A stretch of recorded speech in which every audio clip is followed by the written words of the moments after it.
this is a much easier way, I believe, to wrap baskets than using wrapping paper. So you just need tablecloth and these things right here.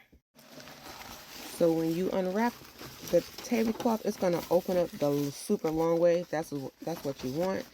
Then you wanna measure the height of your box, and then cut the height, the same height, plus like 2 or 3 inches extra onto the tablecloth, so that way it can wrap around the edge of the box and conceal that too.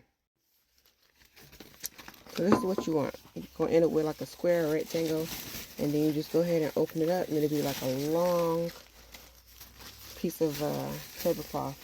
So you're gonna spray the box. Don't spray the tablecloth, and wrap it around the box. So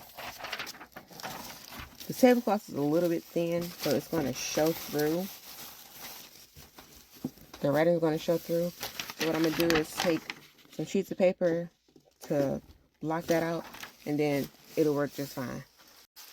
So there's the paper up there, and now you can see that there is nothing showing through.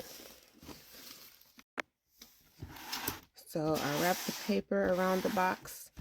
As you can see, you don't see any writing. You can kind of see something down there, but that looked like it's a design, so that was a happy accident because I wasn't about to cut a piece of paper.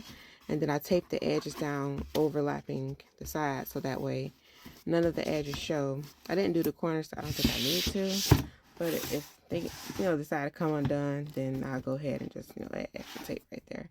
But this is the seam, so I didn't have to cut the perimeter of the box. I didn't have to cut it, but I did use some tape because it was like really close at meeting, and like almost overlap right there. But yeah, I think this turned out good, and I didn't cut any on the inside either because it was perfect height. The bottom I just left open because no one's going to see the bottom. So yeah, hopefully it helps to wrap boxes better instead of using paper, wrapping paper. But yeah, I got so many more boxes to do, and then hopefully I can start stacking the boxes to the side and getting them stuffed.